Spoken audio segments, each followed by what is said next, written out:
सहना भवतु सहनौ भुनक्तु सह वीर्यं करवावहै तेजस्विनावधीतमस्तु मा विद्विषावहै।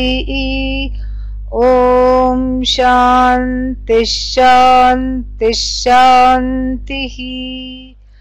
नमः श्री शंकरानंद गुरुपादाम्बुजन्मने सविलास महामोहग्राहग्रासैककर्मणे। 59 onwards। त्यज्यतामेष कामादिः मनोराज्ये तु काक्षतिः अशेषदोषबीजत्वात् क्षतिर्भगवतेरिता। ध्यायतो विषयान् पुंसः सङ्गस्तेषूपजायते सङ्गात् सञ्जायते कामः कामात् क्रोधोऽभिजायते।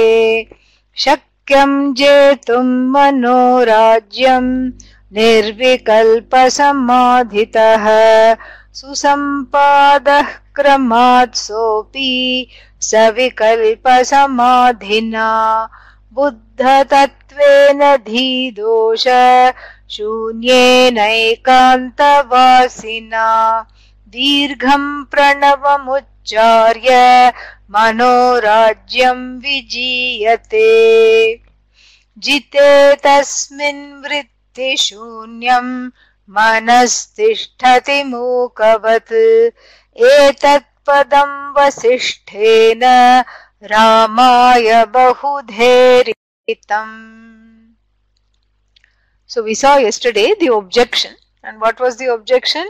Don't take away my Manorājya. Manorājya has to be understood properly because it doesn't have a, translation. So many things get lost in translation. So for one word, Manorājyam, we have to use so many sentences to explain so that the concept is, assimilated. That's why I keep explaining it every day. Whenever it comes, the word comes in different ways, so that the meaning that is held in the mind is dynamic and multifaceted, and you just don't translate. You use the translation daydreaming, fantasy, as that's what it is. Manorājya, what it is that it is an outpouring, an unconscious outpouring of the unconscious that is manifest in the form of a thought world of the person. Yeah, that is best described as Manorājya. The thought world of the person is rich with the fertilizer of the unconscious, because that's the material. So where the jīva srishti is rehearsed mentally. So you put the scaffoldings mentally, of what is jīva srishti, which is the information for which is where? Contained in the unconscious mind. And we have seen what is this unconscious mind. The storehouse of wrongly assimilated information. The child's mind, fears, and not just wrongly assimilated information, that also is there, but also hurts, pains, sorrows, unprocessed, I should add, because the processed hurt cannot have the or a hurt that is being processed cannot have that power to hijack the mind. And here, the one is repeatedly hijacked because of two reasons. One is one doesn't know what material the unconscious contains. That's why it's called unconscious. Hello, very simple. And then number two, one doesn't know how to, overcome it. So these are the two problems. And so what happens is that, think of the unconscious as, some kind of a fertilizer. Yeah, the cow dung of the mind, so to speak. It's a fertilizer, And then what does it do? It fertilizes, and waters and gives manure and grows certain strains of thought. And so that the forest of the thought world, the garden of the thought world, garden, we can't even call it Maharanyam, a big forest of the thought world quickly grows with its own ecosystem, and adventitious roots, banyan trees that reproduce themselves, and things that grow underneath, little herbs and little plants that crave shade, not too much sun, and all these things are there. And then what? That forest becomes a camouflage for Bhagavan sitting within, who is unrecognized. And as long as one is, doing Brahmanam, wandering in this forest, one is lost. One is lost. And so this is Manorājya, where the thought world of the person takes over. When does it take over? Well, we can from observation and from our knowledge of the branch of knowledge called psychology, we can say that the thought world takes over during times of stress, PTSD, where one is reliving some very traumatic event, during times of, where the body is stressed, there is a fight or flight response, mind is stressed, and then also, at some other unusual situations like that where one feels threatened, afraid, sad, whatever it is, some blow, all that, some trauma, new trauma that triggers the old trauma, all these things are there. Now, that should mean, this knowledge that we are getting from from the psychologists should mean that the rest of the time the mind is free of the forest of Manorājya. Is that correct? Swami Vidyaranya says, no. No. In fact, the forest of Manorājya is growing all the time in the mind. Why? Because the pain of the unconscious is constantly jabbing at the mind, of the adult, to be the pain of the childhood, which is the unconscious, is tapping on the shoulder, jabbing, trying to get the attention of the ahankara to process this pain. And then this unprocessed pain takes over the thought world, so much so that the mind or the buddhi here, mind, buddhi, etc., is not available for anything else. In fact, one would be surprised, to see the power of the Manorājya in one's mind. If you start observing, you will see how much, one is not what is called in Buddhist parlance, one is not in the present moment. Present moment is freedom. Present moment is moksha. Present moment is free of sorrow. How can you say that? Well, tell me, are you sad now? Now? Now? Now? And of course the answer has to be no. Even if you said yes, I will say that was then. This is now. Now is free of sorrow. Now is free of pain. Now is limitless. Now is you. I am now. That's what is, that's what is the thing. But, where is the mind? That is the question. Now this is, at the what's the word for it? At the risk of sounding too Buddhist, but we have this whole treasury of sadhana to bring the mind back to the self. Yachet vang manasi prajna. We saw that verse from the Kathopanishad. So the speech is resolved, or is allowed to take ashraya.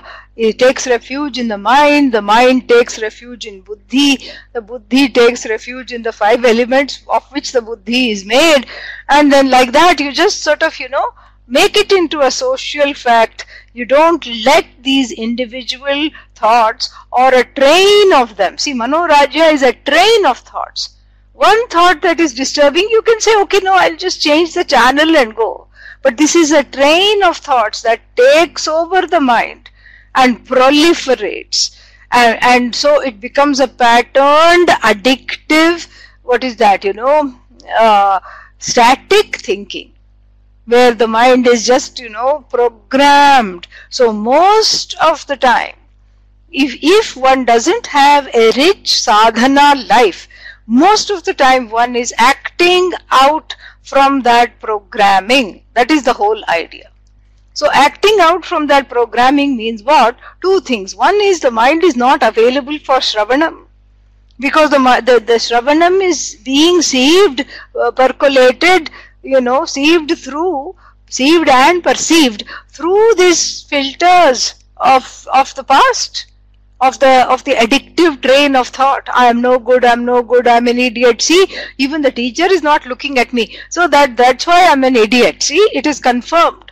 So the train of thoughts called Manorājya, this internal thought world, I mean, nothing wrong with thoughts. We're not trying to eliminate thoughts, we are trying to train them. That's the whole idea. And so this untrained train of thoughts, hijacks the mind even during Shravanam, what to talk of Mananam, etc. And so without, taking recourse to a rich life of sadhana, puja, meditation, etc., the thought, this Manorājya, wreaks havoc, on a sadhaka, on a spiritual seeker, because, people come to the classes for a few days. And after that, when the succeeding train of thought, the Manorājya convinces them, A, they already know, so what is there to, listen to? And B, they're already enlightened, no problem. And then C, well, what is happening? Or, these are all the possibilities. A, I already know. Yes, in the last class also she said the same thing. So, Atma, I know already. And then next thought perhaps is, I'm already enlightened, and we already saw what Swami Vidyaranya thinks of all this. And then, or the thought is, I'll never get this. What's the point? Who gets moksha? I'll never get this. Or number 4, one convinces oneself that there are many more important things to do, many places to go, people to see, things to pursue, and therefore becomes a dropout. Or sometimes, one becomes a kādaśīt kaha. Kādaśīt kaha means kabhi kabhi, there is one old film song, kabhi kabhi mere dil mein Vedant ka khayal aata hai. Sometimes, once in a while, I think of Vedanta. When things get tough, then suddenly, oh, thank God there is an online class, let me pop in. And along with, along with pop in, what happens? Pop out. That's what it is. So this putting the mind, putting the ahankara, the ego, on a diet of Vedanta itself is very important. And that is actually the antidote to Manorājya. However, this is not understood. And if this is not understood, what happens? It becomes like a catch-22. That's what happens. So, it's like that story where this, the village idiot, some simpleton, was unable to get married. He was thought to be slightly off, not certifiably mad, but weird. And so obviously the reputation preceded him, and the parents were just, having grey hairs trying to find him a bride. Nobody in the village would give their daughter to this fellow. And they took him to the Vaidya, the local doctor, and the doctor said, he's weird because he's lonely. Get him married, he'll be okay. This madness will leave. Well, this is a catch-22. Unless he gets married, the madness will not leave. Unless the madness, the weirdness of his character leaves, his personality leaves, he will not get married. So here, unless the Manorājya is cleared, Shravanam will not take place. And unless Shravanam takes place, Manorājya will not go. Ayyo, we are caught in a quandary. a very interesting quandary, and that is what is described in this section, that this kind of a Manorājya, what is this Manorājya? This is that internal thought world, addictive, what is that thought world, programmed thought world, that leaves very little room to be able to be in the present. And being in the present is the biggest antidote to Manorājya, being with the present. And Pujya Swamiji used to call this being yourself and being with yourself. Which self? The self that is described in the Upanishads, not the self that is attaching to this train of thoughts called the Manorājya. And so therefore, this is, that's why even though the objector raises this question, why should I? Give me one reason, oh Vidyaranya Swamiji, that for which I have to, why should I, get rid of Manorājya? And what is the answer given? Ashesha dosha bijatvam Manorājyasya asti eva. Ashesha dosha bijatvam means that, there is a endless, Manorājya, this being hijacked by the rehearsed addictive thought patterns in the mind is the cause of, is the cause of all kinds of seeds. They are the seeds for endless defects. Endless defects because they lead to all kinds of wrong thinking, wrong action, etc. So sometimes, the Manorājya is like, it could be also chemical, because sometimes chemical intervention is needed, like clinical depression or something like that, where the Manorājya has completely taken over, and that is also precipitated not only by the unconscious mind, but because of certain chemical imbalances in the brain, etc. So sometimes the Manorājya needs, medical intervention. So we are not, discussing that kind of Manorājya, because if somebody needs medical intervention, chemical intervention to chemically alter whatever it is that is, that is facilitating these kinds of repetitive or addictive thought patterns, that has to be taken care of medically. We are talking about the regular garden variety Manorājya that most of the people have. Okay, and so for that, what is the antidote? And even for medical Manorājya, the antidote is, what is described here as meditation, samadhi, etc. But in addition, the medical boost is also will be needed. So now so this is what is the problem with Manorājya is given very beautifully in an oft quoted set of verses. Only the first verse is given. We can talk about the second one also, because we are talking about here the this train of thought, that train of thoughts which have not, they cannot be called thoughts anymore, because they have an addictive pattern, helplessly addictive pattern of thinking. What does that do?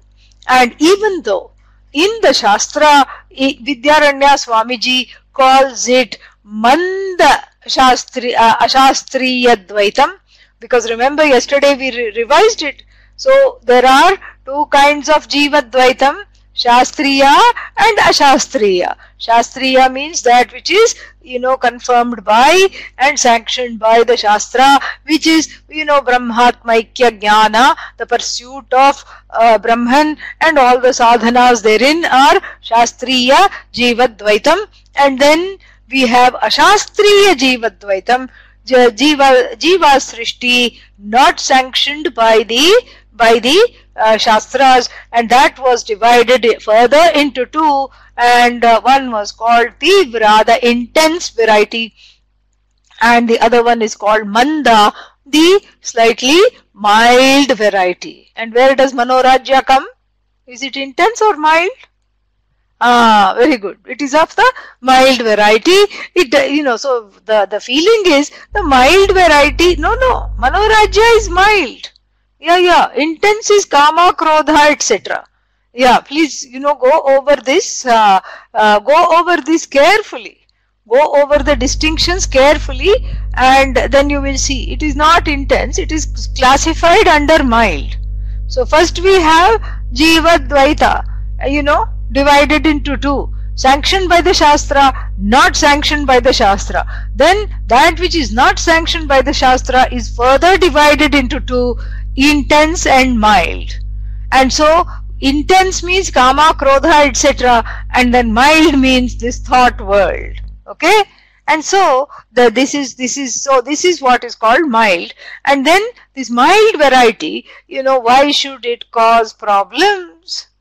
And Swami Vidyaranya points out that it's only mild as though. I told you yesterday, the Vedanta teachers, mudra is this. Always putting things in quotes. So, no chin mudra, no abhaya mudra, nothing. The Vedanta teacher has to go like this. And so, this is what it is. So, it's only as though mild. Why is it mild? First of all, we have to see. It is mild because it is, technically speaking, thoughts in themselves or even patterns of thoughts are not capable of getting you into trouble. Just because you feel very angry and mentally think of strangling somebody, that won't put you in jail. Correct? Whereas kāma, krodha, where you go and biff somebody because you don't like them or because they took something that belongs to you, that is intense. You see that can get you in jail, can get you a citation and a fine and probably some, you'll have to go to court and all these things. And so that's the difference. So if you go above the speed limit, you dash through the highway, then you will be caught and given a ticket, correct?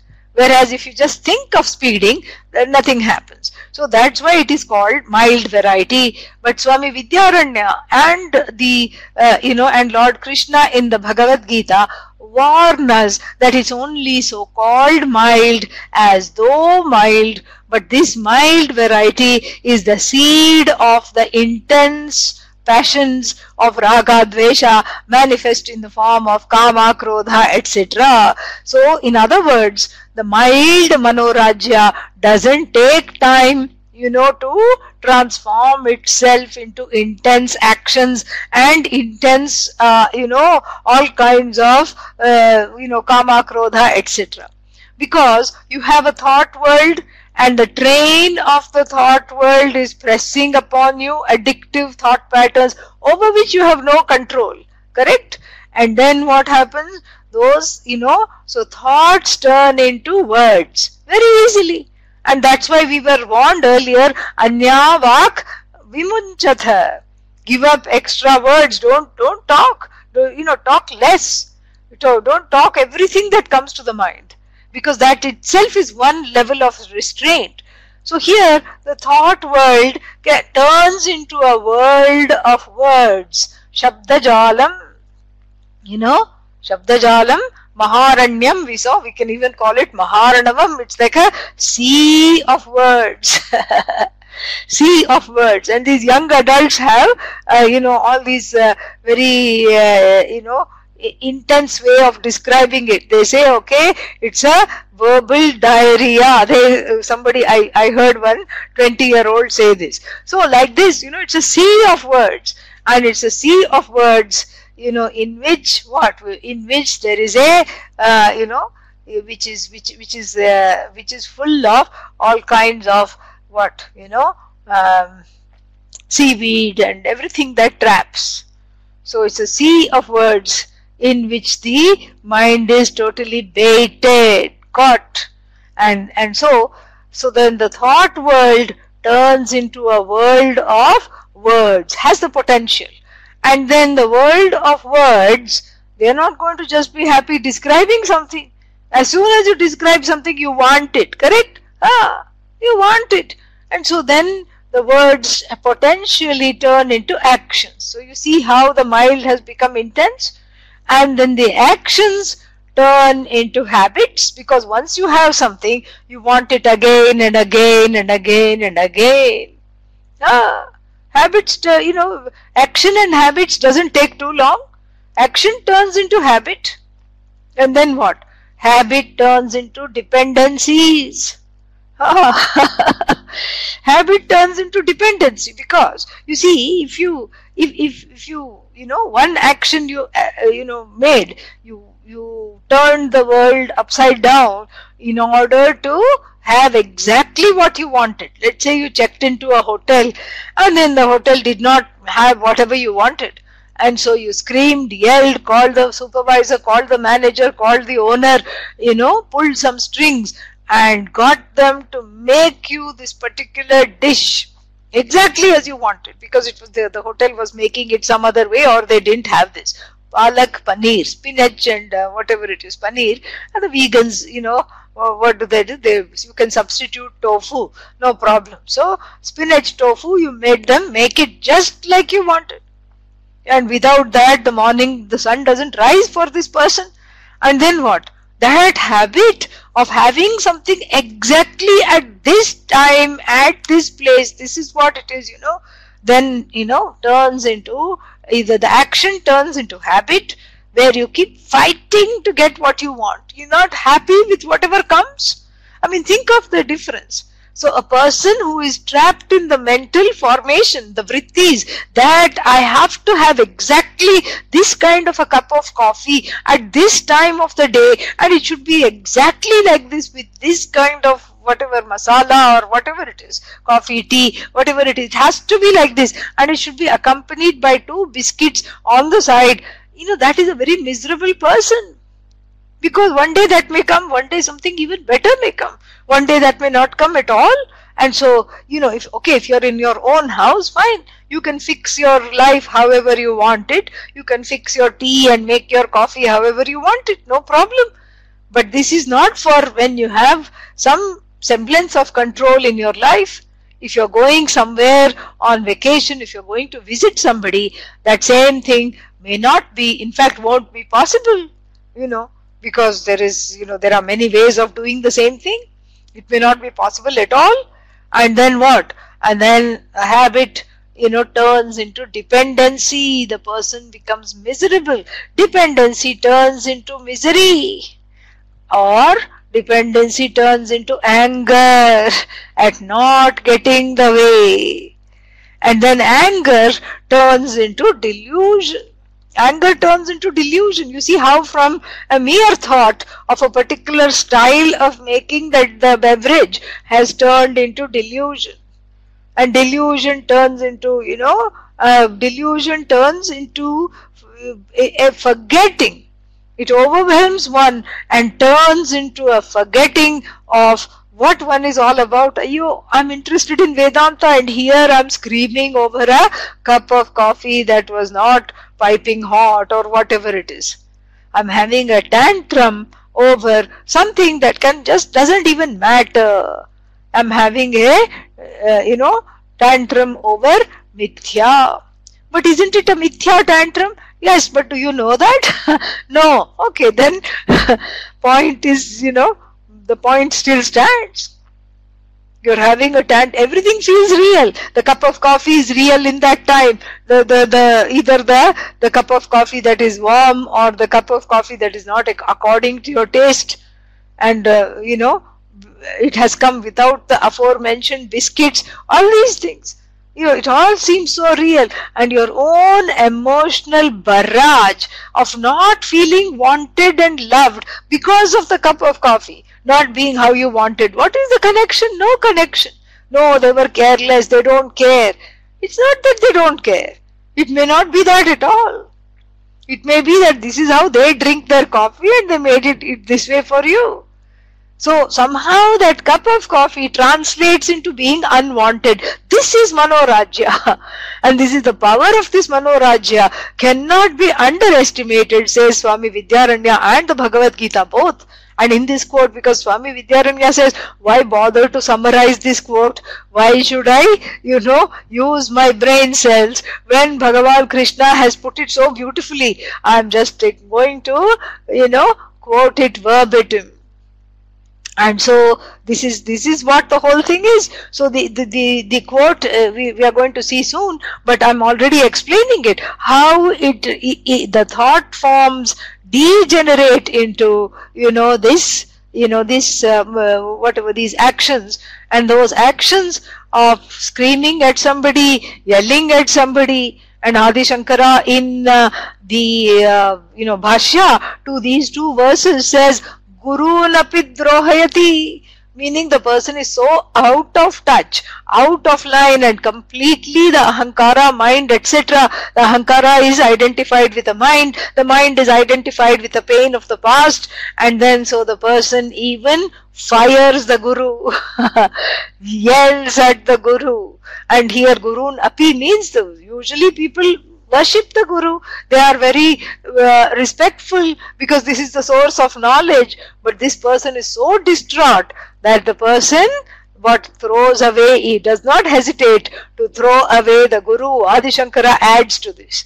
Adds to this whole, this degeneration from the train of thoughts, and the whole person is destroyed as a result of, and the person is mowed down by this train of thoughts, comes under the train of thoughts, gets hijacked by the train of thoughts, and then is what? Is completely pranashyati, destroyed. And so here, dhyayataha vishayan pumsaha. Pumsaha means not man here, person. So the person, thinking about or contemplating on or dwelling on what? Brahman? No. A cup of coffee. Sangaha teshu upajayate. And there is a typo in the second line as you would have found out. So just read the translation. Sangaha teshu upajayate. Teshu, vastushu. So, dhyayataha, so the more you think of something, the more the unconscious mind attaches to this as a form of love. This is all mistaken transference. Transference of the subject over objects. So the identity is based in the cup of coffee or in some stupid possession, and the feeling of security, love, etc. is also misplaced onto some object which is by itself finite, which is changing all the time, and which does not have the capacity to make you happy, because happiness is already your swarupa, it needs to be discovered. And so therefore what? So attaching to that thing as the form of one's identity, then the person, has a desire for that object. So thinking about the object, oh, a lovely thing right now sounds good, starts to, activates the longing for the object. And mind you, the longing for the object is really the longing for the subject. Then the thought is articulated, so the thought has turned into word, and then sangat, because of this mental Manorājya, sangaha here means that longing. The longing is Manorājya here, and that longing being manifest in the form of a desire for an object, transformed into or transferred on to the object. The longing centered on the subject for the truth of oneself is unrecognized, and therefore it splits into Manorājya. And then what happened? And that Manorājya powerfully transfers the longing onto the subject, and the transferred longing onto the subject, onto the object is called kāma. So the longing centered on the subject is, instead of being interrogated and inquired into, is projected onto the object, and this projection onto the object is called kāma. So sangat sanjayate kāma. So from that longing comes kāma, and that kāma is not able to be fulfilled. Let us say that is the scenario here, because kāma is very difficult to fulfill. Everybody wants so many things. Who is getting whatever they want, Are you getting everything that you want? Of course the answer is no. We don't even have to spend time. I don't have to spend time saying, please raise your hands. Let us have a show of hands. I already know. Because that is the riti of the world. The world is simply is. And it is not meant for one person's raga dvesha to be fulfilled, because there are so many people and so many raga dveshas, so many objects of desire. Therefore, naturally, you were not going to get what you want. And when one doesn't get what one wants, the kāma, an inhibited kāma, turns into krodha, anger, unmanaged anger. Because this is in fact the cause of all anger. Then krodha, and then the next two verses, 2 lines, krodhat bhavati sammohaha. Sammohaha means because of this anger, one gets deluded. Deluded as to what? Sammohaha, then krodhat bhavati sammohaha, and then buddhi goes away. Buddhi bhrashta means buddhi goes away. And then after the buddhi goes away, what happens? And the whole person goes away. Smriti goes and then buddhi goes. What is smriti? The recalling oneself to present time. That is the smriti. Oh, I am such and such a person. Oh, I am not so, bent out of shape. I am actually a calm person. What's going on? Why am I just so hyped up? That is smriti. Smriti bhramshat buddhi nashaha. Buddhi means, the deciding faculty of the mind saying that, okay, I must not do this. Let me just, stop this right now. And sometimes the buddhi tries and the thought comes, I think I'm overreacting. And then the mind says, shut up. Chittam, the emotive faculty, gives the buddhi a whack, on the head. Buddhi sits down and then what? And then Bhagavad Gita says, the whole person, buddhinashat pranashyati, the whole person is destroyed. So verse 60,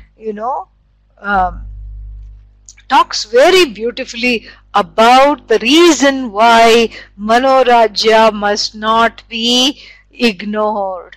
Manorājya has to be taken seriously, because or else what will happen? It will turn into the intense variety and take you along with it. That is the problem. So no more sadhaka, no more buddhi means no more sadhaka, no more sadhaka means no more Vedanta, no more Vedanta means moksha is still just a potential, it is not understood, and no more moksha as a possibility means what? As a possibility to discover through the Shastra means the person is permanently in samsara. And therefore, just because the Shastra calls it mild, don't be fooled by the word mild. Vamana was mild. Vamana, Vishnu in Vamana Avatara, 3-foot fellow comes to King Bali, who is full of ahankara as the big giver. And this King Bali is, is full of himself. I am the best and the biggest giver. I have so much money I can give to everybody. And then he has sent the town criers and advertised that he is the biggest giver. And then what? Vamana comes to teach him a lesson that identifying with that ahankara. In a way, Bali is, worthy of this knowledge. Otherwise, Bhagavan would not have come to teach in this unique way. So the small fellow, he looks very mild and he is dressed as a Brahmana, harmless, and with a little kudumi, this shikha, small little choti, and then what? Then he is dressed in white, sacred thread, and looks very harmless. And then what? Comes and stands in front of him after bath and prayers. Bali says, oh Brahmana, ask for the moon, ask for whatever you want. He says, I don't want much. I want only 3 feet worth of land. First Bali king looks at him. He himself is 3 feet tall and his foot is tiny, because he is what is called in, today a little person. He's a diminutive little person, and then he's got small feet, and then he says, of course, that's all you want, I can give you lots of land. No, I just want enough for as much as I can measure with 3 of my feet. Okay, granted, tathastu te. Fine, take it. I'm not even going to tell you where to take it. Take it wherever you want. Take it right here if you want. I will mark these 3 footsteps as belonging to you. And then suddenly Vamana grows in front of him. Grows bigger than Bali's ahankara. That's the idea. Because the quasher of the ahankara, the one who squashes the ahankara, has to be bigger. And this knowledge is bigger. And what is this knowledge of? Bhagavan. So Bhagavan has come directly, and 1 foot covers the entire earth. What to talk of Bali's kingdom? And then Bali says, oh. And the other foot covers all the other worlds. What is that? Antariksha, this Bhuvaha, Suvaha, Mahaha, everything. And then he says, okay, my dear friend, where should I take my 3rd foot of, for the land? And then Bali says, there's only one place left, right here. Because one has to be true to the word, and he has given his word, he'll give 3 feet. And the only place that is left is Bali's head. Head signifies ahankara. That's why Ravana had 10 of them. And head also signifies pride of ahankara. And so Bali is sent with the 3rd foot, with the weight of the 3rd foot. Bali is sent to the nether world to be the king of the nether world, Patala Loka. This is what is celebrated, after the Amavasya of the Deepavali. In Deepavali, so that first we have the conquering of one asura called Narakasura, one baddie, and he is vanquished. And then after that, we have the new moon day, Amavasya. Then after that we have what is called the Bali, Bali Prathama, and this is celebrating Bali being sent to the nether world, Patala Loka. And why is this a cause for celebration? Because Bali means what? Ahankara. Bali also means sacrifice. So the ahankara is sacrificed, from what? Identifying with objects, and then sent, blessed by Bhagavan's foot, and sent to rule the nether world. This is rife with all kinds of metaphors. Nether world is the world of the unconscious. So a blessed, enlightened, if not enlightened, enlightened ahankara is sent to watch over the nether world to stop the Manorājya in track. That is the blessing of Vamana. Vamana also looks very mild, but look at what happened, And then, this is a very beautiful story. And so here, how to make the ahankara the king of this one's personal nether world, which is what? Which is the unconscious, is talked about in the next 2 verses. Let us see. Shakyam jetum manorājyam nirvikalpa samadhitah susampadah kramatsopi savikalpa samadhina. So the medicine for Manorājya is nirvikalpa samadhi. What is that? That is the ability to sit in meditation and watch, and what is that? And allow the thought world to dissolve. So first one watches the mind, one says the mantra. So because you can't directly go to nirvikalpa samadhi without savikalpa samadhi. Savikalpa means you play the role of a witness. So you watch the mind, you repeat the mantra. All this will take up soon. But then when there is an absorption between the meditator and the mantra, then the mantra naturally resolves into the meditator. The meditation and the meditator become non-separate, and that is called nirvikalpa samadhi. One is awake, but one is not separate from the meditator. The meditation, etc., is all one, and there is slipping into that, delicious feeling where the mind is not at all active. The mind is not saying, why are you doing this? When will you have samadhi? What is wrong with you? How are you going to come out of this? Oh no, is this sleep? No, this is not sleep. This is kind of nice. All this the mind will say later. Right now, it is quiet. And so this quiet, practicing the quietude of the mind through this sadhana called nirvikalpa samadhi is the ultimate antidote to Manorājya. Why? Because one gets familiar with oneself sans the mind. The mind is not you. So nirvikalpa samadhi is a powerful disengagement with the need for always having the mind, pampering the mind and petting the mind. There is a conscious disidentification where the nirvikalpa samadhi is also called manonasha, where the mind is as though destroyed. So the mind is not destroyed. It temporarily, resolves itself so that it doesn't have any queries, any querulous thoughts, any kind of, addictive train of thoughts, no pressures of raga dveshas, nothing.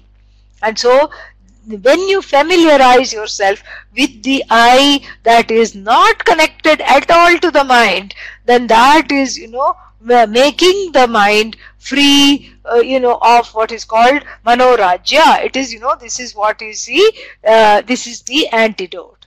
How do I, but then the nirvikalpa samadhi is very difficult to attain. It is extremely difficult to attain. Why? Without practice, without, familiarity, you can't suddenly will yourself to not have thoughts. It's not even not have thoughts, not be bothered by the thoughts, where the mind can rest tranquilly. And in fact, listening, so how do you get into nirvikalpa samadhi? First, practice shravanam. Really, shravanam is very important for meditation, because shravanam is the primary sadhana for atma jnanam, for the knowledge of the self, listening. So when you listen deeply to the Vedanta lecture, you shut out everything else that's going on and focus on the words of the teacher, then the mind is already having samadhana, a pinpointed concentration. The mind is already, trained, and then the ahankara is also trained to just focus on the shastra and not focus on identifying with the mind. You see? So that is the first step. Then we have the meditation that we teach called savikalpa samadhi. Shabdanuviddha savikalpa samadhi. Shabdanuviddha means, training the mind to focus on the sound of the mantra, which is chanted mentally, So not the sound, the words of the mantra. So Shabda here, words. So the words of the mantra. So you say Om Namah Shivaya mentally. Om Namah Shivaya, and the eyes are closed and the posture is there, to be able to keep the external world external. We already saw that. You consciously give the external world the freedom to be what it is, so that you are free to just go within, so that the external world is not internalized. We've seen this in detail. Sparshan kritva bahir bahyan. Then you practice some sama breathing or some pranayama, alternate nostril breathing, or just breathing equal length, exhalation, inhalation. And then what does that do? That kind of calms the mind. And then what? Then you introduce the mantra into the mind. And the mind, is just a place where the mantra lights up. And so you ask the mind to have only one thought. And what is that one thought? Om Namah Shivaya. And so the person meditates, Om Namah Shivaya. What is the next thought? Om Namah Shivaya. What is the third thought? Om Namah Shivaya. What is the fourth thought? Not Om Namah Shivaya. The fourth thought usually is anything happening? Is everybody also meditating? Or only me? Or what's happening? Anything happened? How much time has gone? Then the fifth thought is Om Namah Shivaya. And the point is to not have thoughts. The point is to have a single thought. Yes. And that thought is Om Namah Shivaya.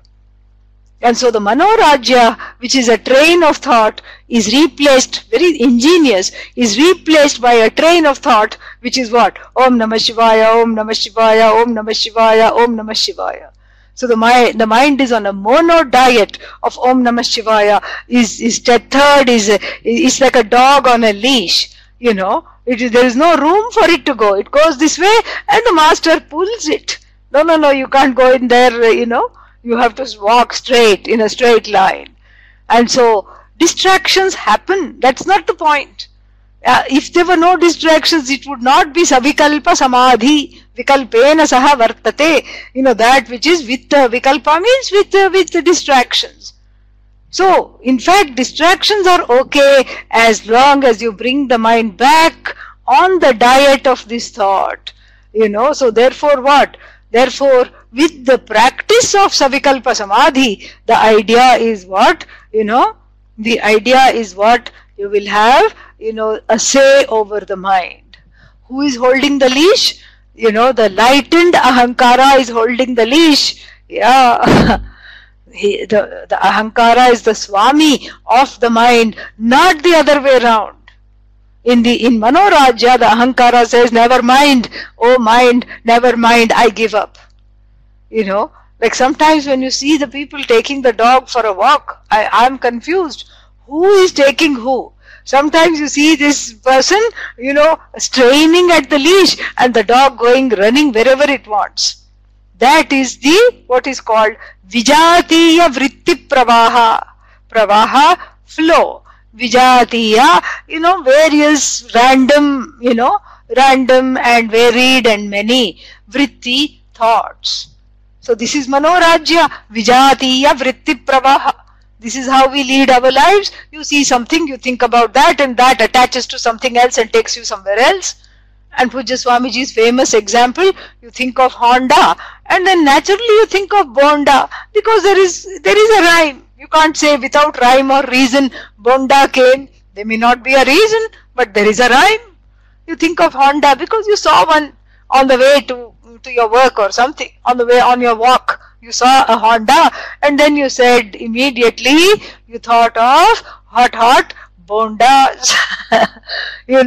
So like this, the mind just degenerates into all kinds of things, varied things to which the ahankara attaches. Here in savikalpa samadhi, the mind is put on a diet of the single thought, and repeatedly, like the dog straying away from the leash, it is brought back, and with this practice, one has a say over the ways of the mind. One is the Swami of the mind. This is Swamitvam. This is what is the Swamitvam. And so, the idea is in the non-meditating hours, then what happens? Then you can continue to bring the mind back. May not be to Om Namah Shivaya, but whatever task is at hand, you get distracted, you get a glazed look, you go somewhere, and then you gently is very important. Otherwise, if you beat yourself up, there is no meditation. You gently, compassionately, like a child that is straying on the road, the mother is bringing it back. Like the master of the dog, gently bringing the dog back. You gently bring the mind back to whatever task is at hand, to the present. So this is what is called Shabdanuviddha Savikalpa Samadhi. And there is one more kind, which is called Drishyanuviddha Savikalpa Samadhi. In common parlance, the first one is called like a closed eye regular meditation with the mantra. The second one is called a open eye meditation, where you say, okay, for 1 hour, I'm just going to bring the mind back to Brahman, back to Īśvara. And then what? You see something, you see the tree is Īśvara. You see the leaves are Īśvara. And you see somebody, cutting down the tree, that is very difficult to see the person felling the tree as Īśvara, and then you see them as Īśvara, then you can go have a word with them, and which is also Īśvara, because the one having a word with the feller of the tree is also Īśvara. And so like this, you see all the objects. You don't even have to go, you can go for a walk, or you can even start sitting in your room, and you look at everything and then see it for what it is, which is Īśvara Srishti, Īśvara, and that is what is called Drishya Anuviddha, following the everything, the seen world as Īśvara, Drishyanuviddha Savikalpa Samadhi or Shabdanuviddha Savikalpa Samadhi, where you take the help of the mantra. So these are the two kinds of what is called Savikalpa Samadhi, where distractions are not only there but they are expected, and then they are constantly counteracted with the help of this mantra.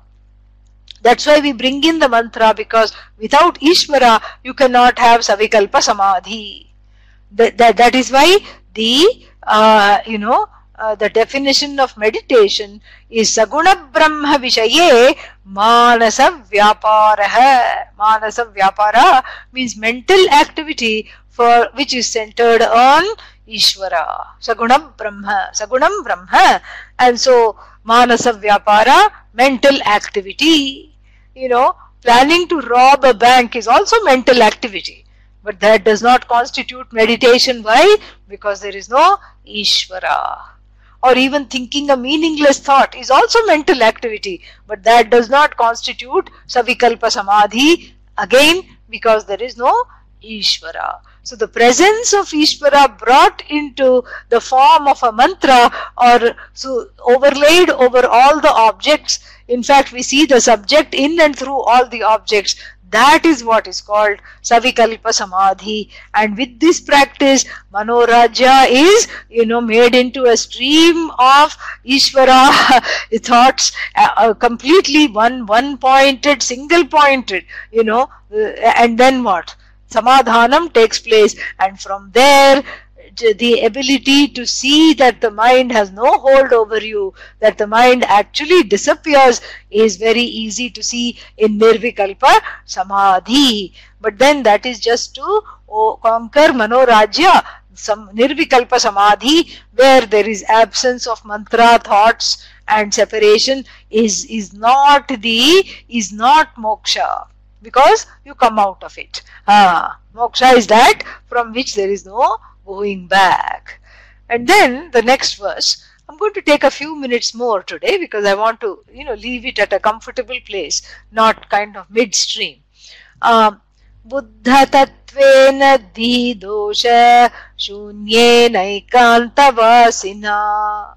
So for the person who has gained this knowledge, Buddha tattvena, by this person who has gained the knowledge, and by the person who has worked to free themselves from all kinds of mental defects, kāma, krodha, etc., buddhi defects, buddhi centered defects, and which are kāma, krodha, we have seen all that. And then for the person who craves solitude, ekanta vasina, dhi dosha shunyena, and buddha tattvena, these are all in apposition, they are all in the third case. So by the Buddha Tattva, who is Buddha Tattva? Tattvam Buddham Yena, by the one who has understood the truth of the self, who has done some Shravanam, and then what? By the one who is free of the hold of Raga, Dvesha, Kāma, Krodha, Manorājya, etc. And by the one who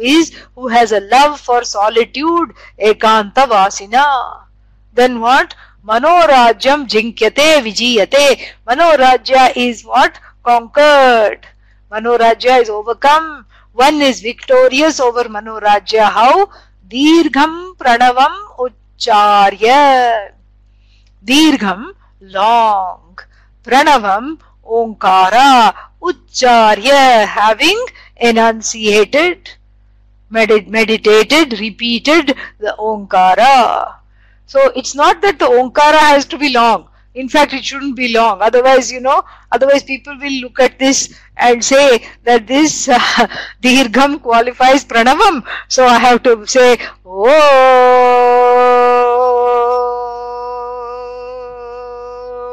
That's not the idea. That's a siren. That, it's not, the onkara is not, should not be sounding like a siren. It's not that the dirgham, onkara is not long, onkara is chanted for a long time, either overtly or covertly. And this is obviously, this is a, this is a stanza for the sannyasi. Sannyasi means for the one who has given up, for the one who has given to this life of knowledge completely, Vividisha sannyasi. And then the 61 is more to prepare to this level. The 61 verse of Savikalpa Samadhi, and then graduating to Nirvikalpa Samadhi is for, is for people who are just starting out and or doing Vedanta but not finding enough satisfaction with the study.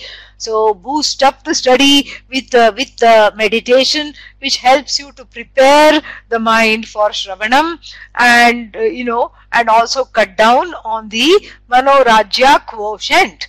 And then number 62 is for the Buddha Tattva, for the one who has studied a lot, Dirgham Shravanam, and he has done or she has done, and then the Raga Dvesha have all calmed down, and then the one is not craving to go to a party, go to movies all the time. For them who have graduated to this level, Manorājya is completely won over by repeating the Omkara. That's why sannyasis are told to keep on saying Om, Om, Om all the time. In meditation, outside, all the time. Slowly, loudly, softly, loudly, mentally. Keep chanting Om, Om, Om, Om, Om. And the Om is a word that is, loaded in the Shastra with what? It includes Jīva Srishti, and that Jīva Srishti resolving into Īśvara Srishti. That is why Omkara is so potent, because everything is included. It includes Vishwa, the waker, Jīva Srishti. As soon as the waker comes, the waking world comes, and along with the waker and the waking world, what is the connection? All the Manorājya is the connection. The waker relates to the waking world with a powerful information from the past and sees the past in the present, grieves. This is Vishwa. And that Vishwa is naturally connected to the waking world, which is not personalized, the impersonal waking world, the objective waking world, which is Bhagavan, Īśvara, the projective power of Brahman along with the projection. So everything is Omkara. Amazing. Imagine. So Omkara means when you say Om, you include Jīva Srishti, which has no leg to stand on, which resolves into Īśvara Srishti, because the subjective resolves in the objective and the objective prevails, and that objective Īśvara Srishti which prevails is nothing other than Īśvara, is a projection of Īśvara. That is Omkara. Then the waking fellow, dreams, and then what? Then that dreamer is called Taijasa, a potential, a Manorājya in, and Manorājya, kāma, krodha in a potential form, in a dreamer form, related to what? Sankalpa of Īśvara.